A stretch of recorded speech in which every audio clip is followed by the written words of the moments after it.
Hey everybody, welcome back to the City Rev Life podcast. My name is Craig. With me today, Pastor Josh, Angelica. Excited to have you guys back. We are continuing our series about parenting young adults. So we brought in the experts. You guys are the young adult experts. Yeah, right. We said, who's the coolest? Who's the hippest? Who knows the young adults the most? And who was free this morning? And who was available?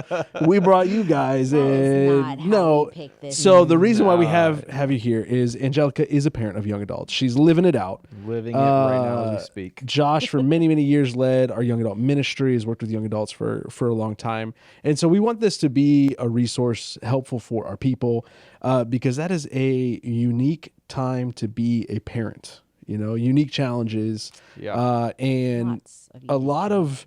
Maybe there's a lot more. I feel like there's a lot more books and advice about how to become a parent when you first start out and you got babies. Because you're panicking. Because you're freaking panicking. out. Yeah. You're like, I don't know what to do. And then your kids get older and then it's like people just assume like, they've got it and you've got to figure it out. But it can be, it's challenging. And so we're just trying to speak into that moment in our kids' lives, in our families' lives. And so we want to help parents of young adults. So we talked a little bit about biblical expectations last week. And so now we want to try to get a little bit more practical. And so we want to take the conversation to a more practical level. So what do you have for us this week? Yeah. Great intro, Craig. And Thank you. If you're listening to this podcast and you didn't listen to last week's, Craig did a great job kicking it off. And I think it would be beneficial to pause this and go back to that one because it really laid the foundation for what we believe to be biblical parenting. And you did a great job with that, just talking through what the Bible instructs us on regarding parenting. And you summed it up very well. Yeah. I'm going to kind of just get to the punchline. Okay. And then we can kind of dissect it from there because I think that would be helpful. And I want to use an illustration. All right. Okay. I want to use the don't think What a too hard pastor. into this illustration. What a pastor. It Start with probably illustration. falls apart at some point. Yeah, but sure. Yes, as a pastor, I have to begin with a way to Yes. hook you, grab you. Yes. But I just this is stuck in my mind. I don't know where I heard it from. I don't believe I came up with this. I think I heard this somewhere, and it has been in my mind. I don't remember where it was. Yeah. I think parenting in a lot of ways is a lot like teaching a child to ride a bike. Okay. You might have those the additional wheels, Training wheels. training wheels, that's what we call them, of course. Training wheels on there them, yet, so. right? Well, actually I am. That is where my oldest is right now, with training wheels on her bike. They start to learn how to pedal kind of on their own, but you're teaching them. It's an assisted bike, but once you're trying to teach them how to ride an actual bike, traditionally you'll run alongside them. Right? You've done the coaching, you've done the communicating, this is how you're supposed to do it, but then you're running alongside them, literally holding the bike with them because they haven't quite figured out how to keep their balance yet. And you have to, at some point, let them go, which I can imagine is going to be a very painful moment for me because I know they're going to just fall on their face. Yeah. Right? Most likely they're going to fall sideways. It's going to they're going to slowly come to a complete stop and then just collapse. Yeah. But I know I have to do that because they're not going to really figure out balance without me holding on. Right. And if I hold on too long and I'm just never letting go, my child's probably going to get frustrated with me. They're going to get angry. Like, come on, let me actually ride the bike. I'm not actually riding the bike because you won't let go. And if I just grip it, not only am I, not helping them, but I'm actually doing them a disservice when I think I'm actually helping them. Sure. And I'm doing it for me, not for them at that point. So the idea is when we're parenting our children, there's the inevitable moment where we have to start letting go. Yeah. And I think the phrase that I would like to use that's helpful is I think we go from authority over their lives, where there's a lot of instruction happening, which we talked about last week as a biblical call of parents, to transitioning more to an influence. I hope to have an influence in their life because if the relationship is healthy, there's going to be that transition moment where you really don't have much authority. Yeah. And when you try to use your parent voice and bring authority, they just get frustrated. they just get mad, and you wonder what changed, what happened, and that really is a transition.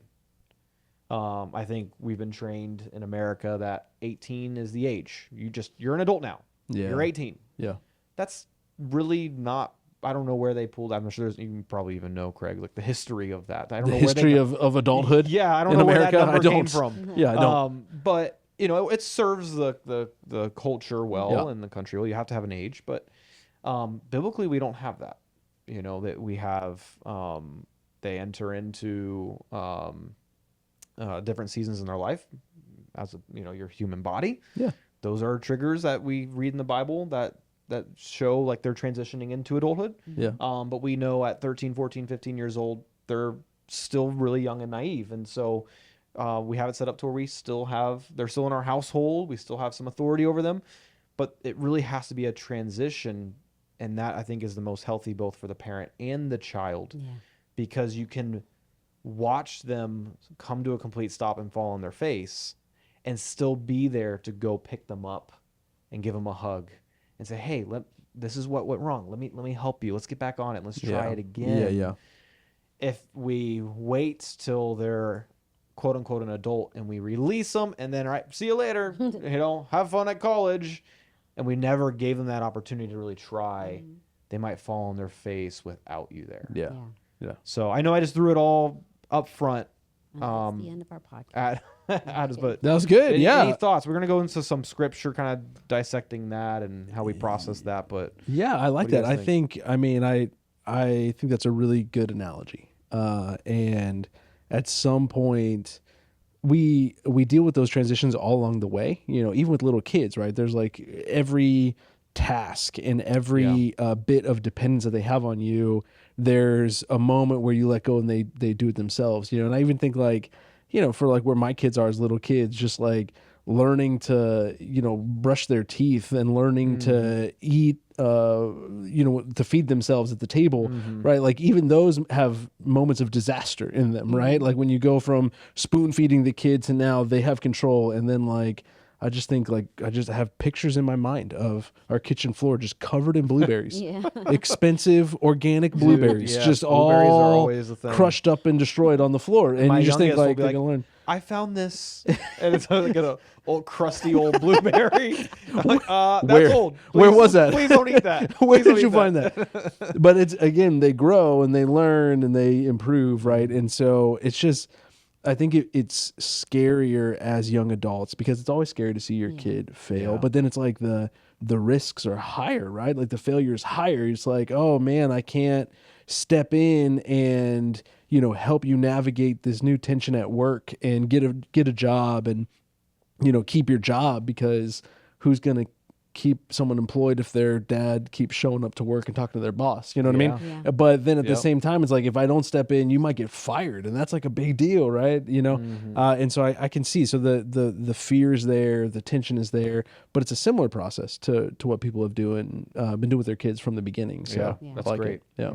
It's great. Yeah, I think that's a great analogy. And you don't let go, like when you're training a child to ride a bike, you don't let go and then that's it. You do that several times. Right. And I think as they're growing, and kind of like what you're saying, Craig, like through each development stage, there is something that you kind of let go Yeah. and do. You're still guiding, but Yeah. it's going over and over and over again. And Yeah, some things I'm so happy to let go of. Like, for whatever reason, Diaper them being able to buckle themselves in the car was a big moment for me. Yeah, that's a good one. I don't miss buckling them. Yeah.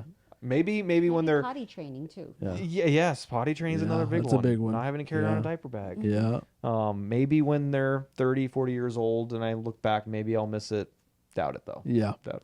Yeah, I think it's good. I think it's an important part of life, an important part of parenting, right? I mean, it steps along the way. We all have this image, you bring home your baby fully dependent upon you, and then you all have this image like one day this baby's going to be an adult and fully capable.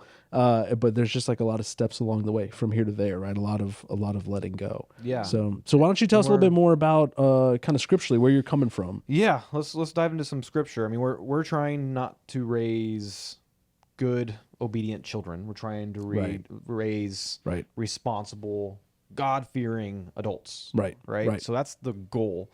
A couple passages that had come to mind when just thinking through this. Proverbs 4:1-5. The book. There's a couple verses out of Proverbs that I'm pulling. The book of wisdom. Right. Mm-hmm. Hear, O sons, a father's instruction, and be attentive, that you may gain insight. For I give you good precepts. Do not forsake my teaching. When I was a son with my father, tender, the only one in the sight of my mother, he taught me and said to me, let your heart hold fast to my words. Keep my commandments and live. Get wisdom, get insight. Do not forget and do not turn away from the words of my mouth. I love the tone of this. It's the father appealing to the child, not commanding. Yeah.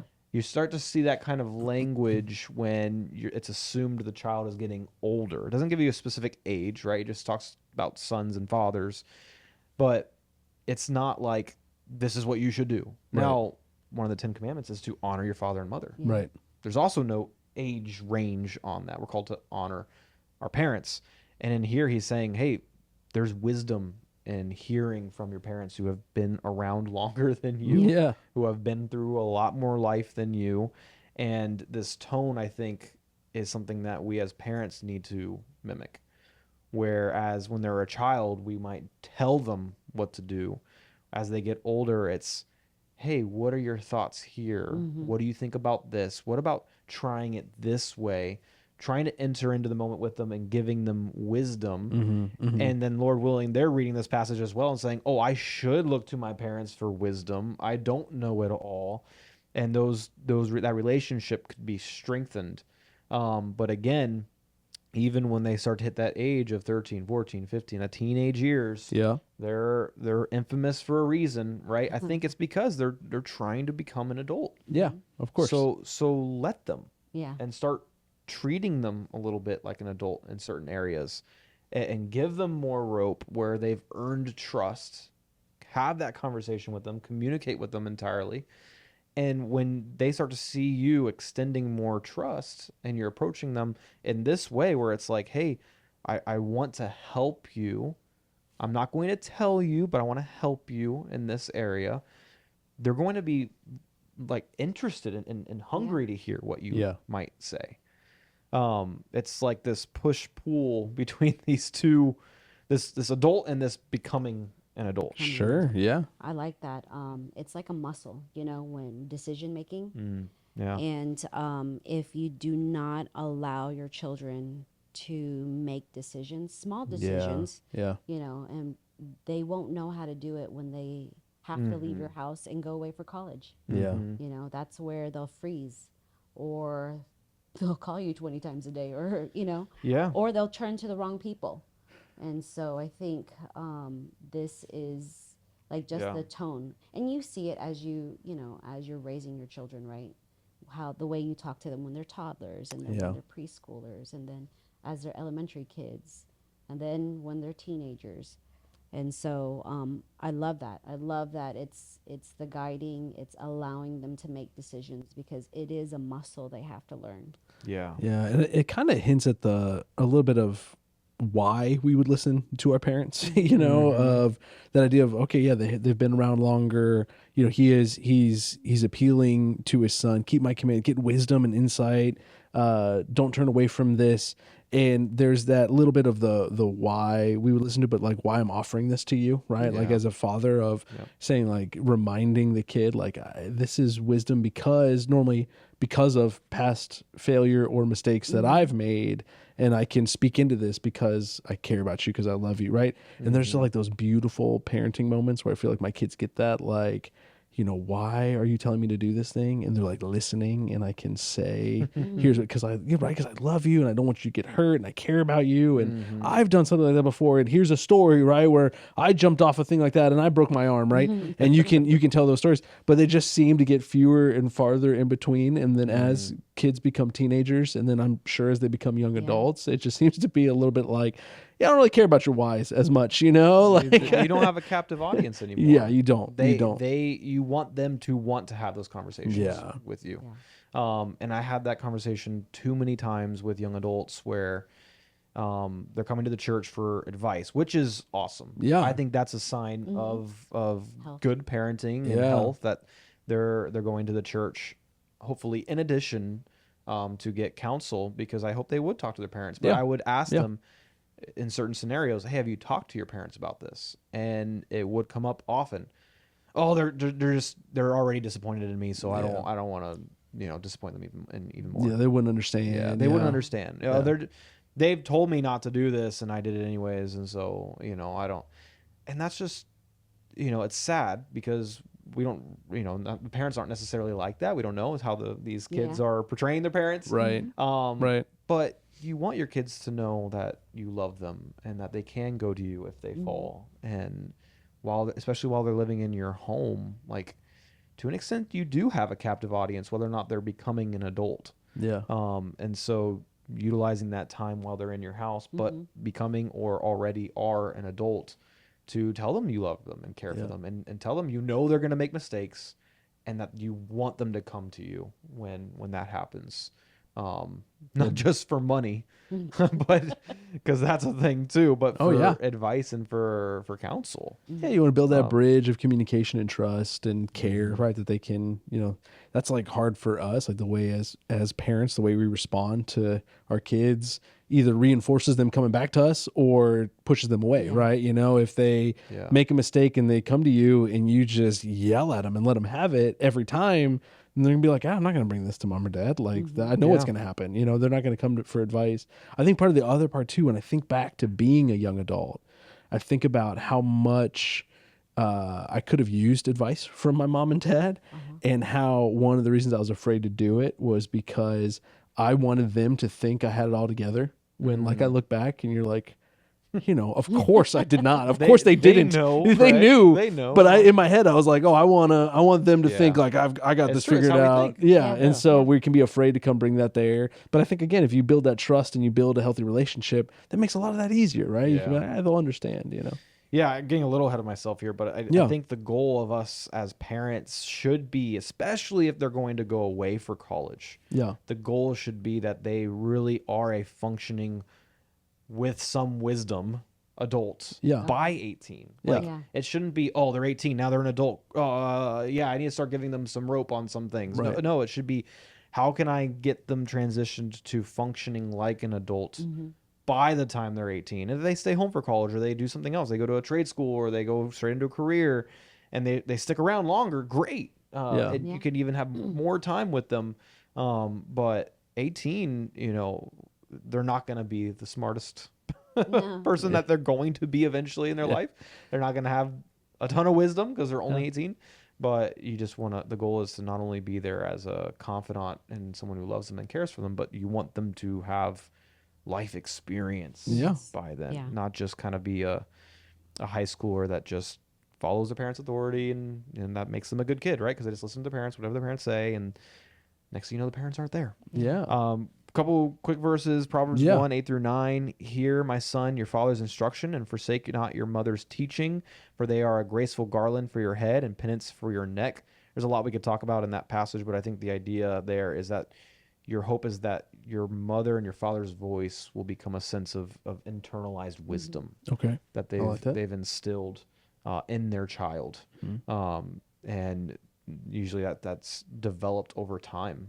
Sometimes we'll say that one thing that sticks out to our child, but most of the time it's through them watching how we act and how we behave and how we handle things, but then also like over time of us telling them over and over and over again, hey, I learned the hard way too. Let me again tell you what's going on here, why you're experiencing that.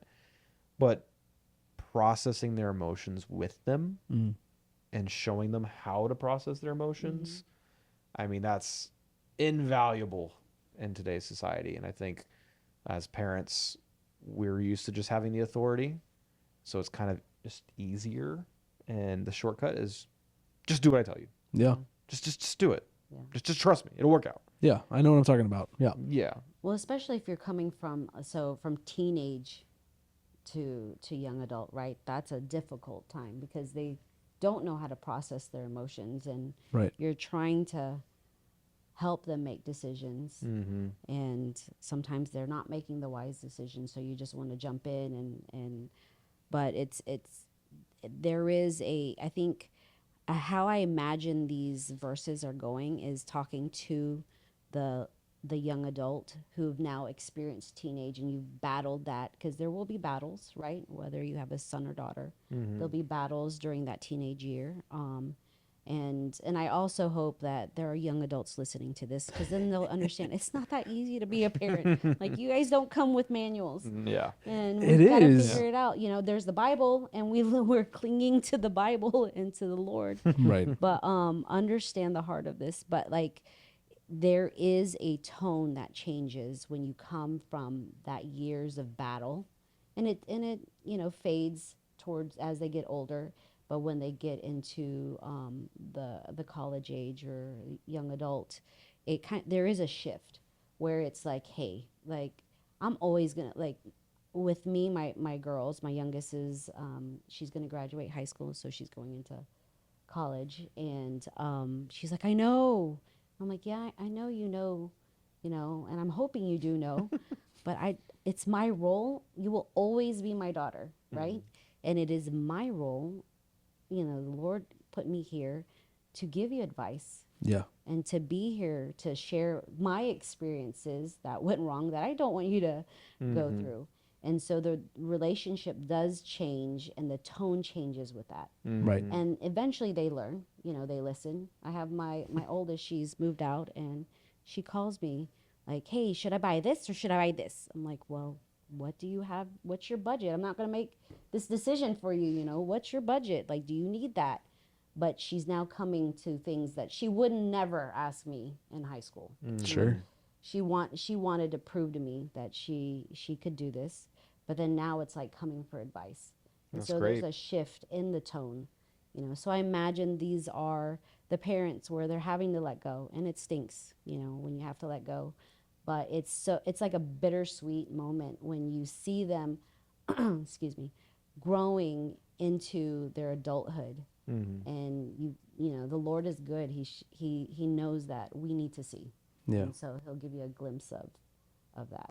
Yeah, it's almost kind of comforting to think about, like, there are, like, I remember being a young adult, even today I can do that. There are things and decisions I make, and I can know what my mom or dad would say about this. Like, before I even talk to them, I could be like, hey, I know if I brought this to my, I know what they would say about that. And it's kind of comforting to be like, actually, this is kind of internalized. Like, you know, there's now, as a parent, like, oh man, I kind of hope my kids, I'm always kind of with them in that way of, they'd be like, I know what dad would say about this, you know, and I hope that's good things, right? I hope that's wisdom, but that there's kind of comfort in that as well. Yeah, that's good. That's good. I think control, I wrote this down under this verse, control can make kids comply, but influence makes wise adults. Yeah. And I think a lot of what's wrapped up in that word influence there is what you're talking about, Angelica, this developing a relationship with them and having influence over their lives, into their early 20s, late 20s, early 30s. That's going to lead to a lot of wisdom. Yeah. A lot of wisdom in that new adult. Another verse, 1 Thessalonians 2:11-12, for you know how, like a father with his children, we exhorted each one of you and encouraged you and charged you to walk in a manner worthy of God, who calls you into his own kingdom and glory. Paul is equating how he handled the church of Thessalonica to a father with his children. And he uses these words: exhorted, which is to build up, to see things in those people and call it out, and then to use another word, encourage. He used encourage here. You encourage them into that place that he's seeing and building up in them and encouraging and pointing them to. And he says he charged them to walk in a manner worthy of calling. He challenged them to walk in a way that is worthy of God and call and towards the one who's calling him to his own kingdom and glory. These are all things that we're called to do as parents. None of it is tell them what they're supposed to do, and it's all like a relationship where, hey, I see this in you. This is something you're really good at. This is how I see God working in you. Yeah. These are the gifts God's given you. And then just really encouraging them towards that direction and challenging them to take, to run after what God has called them to. I mean, these are things that parents can do like no one else in our lives. And sometimes we just get caught up so much in what they're not doing or what you wish they would do or what they could do better. And the kids feel that. Yeah. Even if like your 18-year-old doesn't voice it, they feel it. They know what you're thinking. They feel the demeanor, the disappointment, what you're not saying, and it pushes them away. But if you're leading with encouragement and exhortation and charging them, like, man, who doesn't respond to that well? And to hear that from your parent, that's going to lead to a ton of fruit in their lives. So I think as parents, that takes us looking at the good and who God's made your child to be rather than who you wanted them to be. Right. And prioritizing the Lord and God's kingdom that he's establishing and wanting them to be a part of that and part of the Lord's calling and helping them identify the Lord's calling in their life. I mean, those are really intimate, deep conversations to have with someone.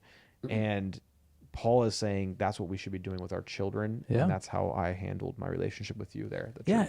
It's real stabilizing too, to, you know, for a kid, if this is your parents speaking that over you, because, you know, you like, okay, I know my mom and my dad, they know me really well. They see all my flaws.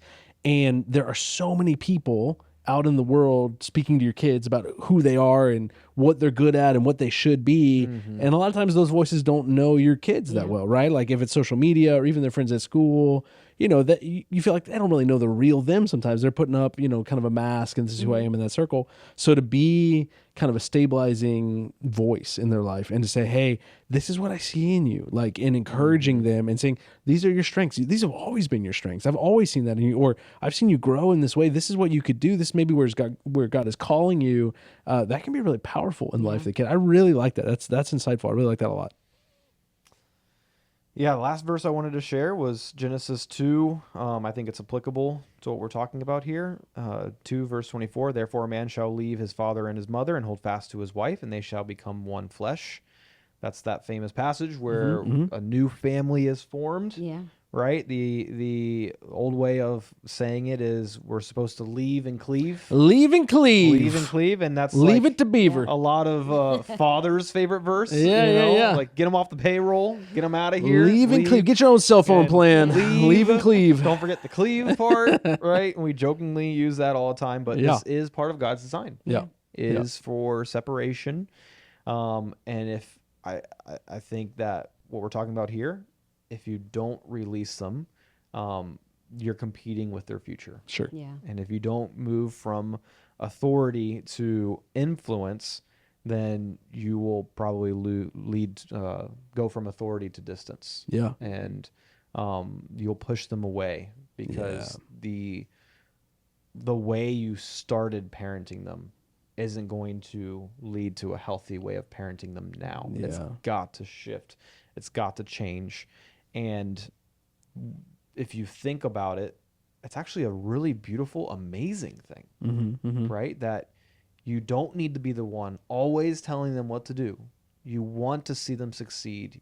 You want to be able to release them and then watch them ride that bike better than you ever could, because they learned how to ride a bike at their age, and maybe you learned how to ride a bike really well a decade later than they're getting to, because no one ever taught you. And so you had to learn on your own when you were 17 years old, but now you're teaching them at 7 years old. And so they got a decade leg up on you because you were able to instill a lot of wisdom in them that you didn't have as a child, and to root for them and get excited for them and be their biggest cheerleader and encourage them. Hey, wow, great job doing your budget. You know, I didn't budget. No one taught me that. Like, I didn't know you had a budget, you know, and the fact that you're doing that at such a young age, like, that's going to set you up so well. I'm so excited for you. Like, that kind of tone. Who wouldn't want, like, the closest relationship with their parent when their parents handling their relationship like that? And and then sitting down with them and saying, hey, what's God doing in your life? Yeah. Get to know them. Like you said, Craig, our parents know us better than anyone for a long time because they raised us and they see all our flaws. But it's going to get to a point quickly when they're 18, 19, 20, in their early 20s, late 20s. It does. You don't know them as well. Yeah. And you have to sit down like another adult and say, tell me what's going on. Yeah. I want to hear about it. And look interested, and be excited about what God's doing in their life and hearing about who this young man, who this young woman's becoming. And so that's really what I got for us today. If you guys have any more thoughts, but this idea of moving from authority to influence. I think it's just healthy and humbling, a reminder for us and me. I include myself as a parent, right? Like my kids have to hang out with me right now because they're so little and they depend on me. And you're the coolest guy in the world. And they love when they're little they love it, right? Yeah. And then as they get older that starts to change and we have to kind of change with it, right? Like there's also just like a way that we parent that we can expect that. And so as they become young adults and they grow and as they leave and cleave and they're on their own, right? There has to be a growth in trust and respect for one another, mutual respect and mutual trust. Because that relationship is no longer required, right? Like as your adult is out on their own, there is a very sad growing trend, right, of adult children just stopping communication with their parents, right? And a lot of that boils down to kind of that expectation of this is my kid, they will obey, they will listen always. And then a kid says, hey, enough of that. I'm not putting up with that. And whether that's right or wrong, right? Like I'm not saying that's right. I think that's messed up to just cut off contact with your family. I don't think that's what the Lord wants. Yeah. But that happens. And so for us, it's like, hey, we need to be aware of that. Yeah. And we need to move to a place of influence of saying, hey, I want to be involved in my kids' life for as long as I can, and hopefully, my grandkids for as long as I can. And so that changes a little bit of my posture, my communication style of saying, hey, I'm going to be someone of influence and wisdom and guidance and love and respect and trust. But I'm not going to be someone that's just, telling you how you need to get it done all the time. Cause I don't want to lose that relationship with my kid either, Yeah, and last week we talked about how discipline is one of the primary goals and calls as a parent. Well, discipline is not meant to be forever. Right. It's meant for formation. Right. And so, I think we talk about it on the podcast all the time. You start with the end in mind. You start with your end goal in mind. The end goal is to raise good, godly adults. Yeah. You don't want very compliant little kids. That you don't want that you don't want them to just believe what everyone tells them and just listen to whoever tells them to do something and whatever authority figure in their life, they just listen. That's not what we're trying to raise. Right. So discipline is meant to form them. Yeah. And so that's a season that goes away. Yeah. It's good. Those are good thoughts. Well, I appreciate you guys bringing that, thinking through that. Thank you, Pastor Josh, for thinking through that. Thank you for watching and listening. And we invite you to stay tuned to this series. This is going to be an interesting series about parenting and young adults. And from the other side, too, as a young adult, how to deal with your parents, because that's a tough challenge as well. So I encourage you to stay tuned and stick with us on the City Rev Life podcast. Thank you so much for listening to the City Rev Life podcast. Feel free to subscribe and leave a rate and review. We love it when you share it with your friends on social media, so don't forget to tag us at cityrev.church. If you're interested in more resources, download our City Rev Church app and follow us on social media. Have a great day.